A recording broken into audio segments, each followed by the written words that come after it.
bomb is that there's a blast. And as a result of that blast, there's total body displacement. And what I would like to liken our political system to today is this total body displacement, that our system has become so corrupt by special interests operating in Washington, D.C., outside of the view of even the taxpayers and even the voters and the activists, that we've had a total political body displacement. And as a result of that displacement, even at the height of an insulting incursion as was the situation with Israel and Gaza, you can have a vote in the United States House of Representatives and only 5 people will say, no, this is not the way our allies, the recipients of our economic and military largesse, are supposed to conduct themselves.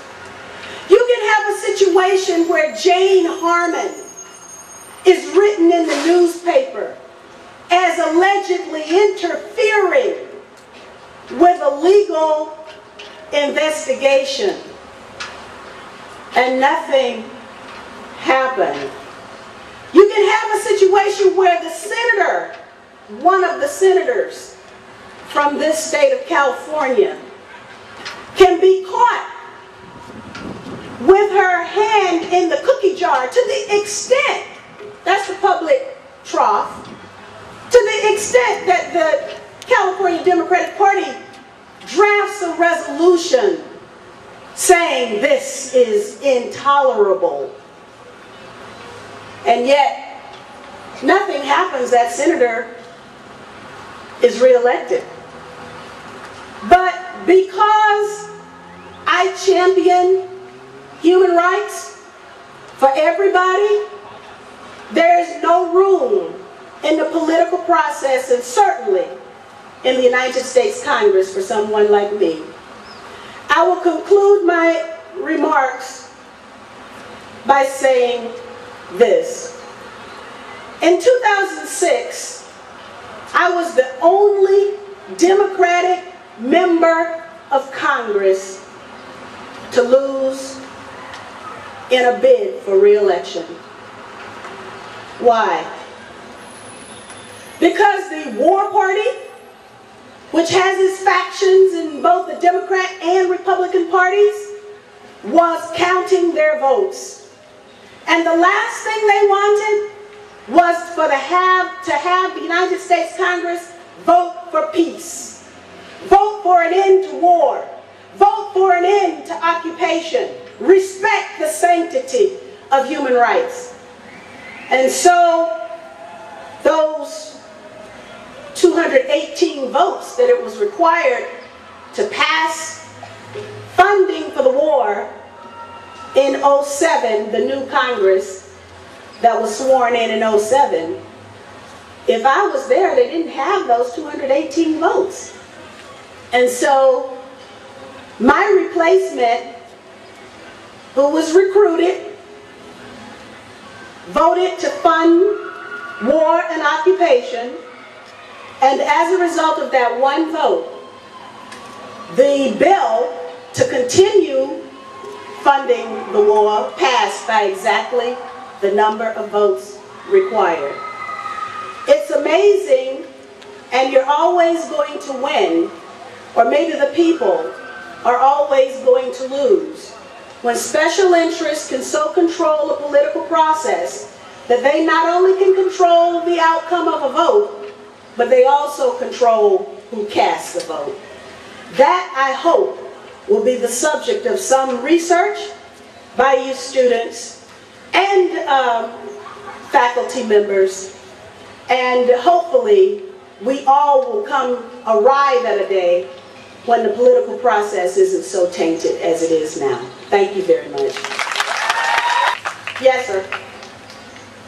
Your recent electoral defeats, your father and some members of your your bodyguard in the Planned Parenthood Party, specifically Zika, it's a very inflammatory and clearly anti-Semitic statement blaming the Jews for your election. You blame the Jews for your defeat? I think the question is, do I blame the Jews for my defeat? I think what I've pointed to today is the impact of special interests on the political process in the United States. And those special interests, in my particular case, express themselves by the actions, the coordinating activities of individuals associated with the American-Israel Public Affairs Committee. I think it's clear that when we have not only American-Israel Public Affairs Committee, we have local political considerations with the Republican Party, that we have redistricting, we have the impact of electronic voting machines, where people in my district in the last election were able to cast votes for me outside of the district that I represented.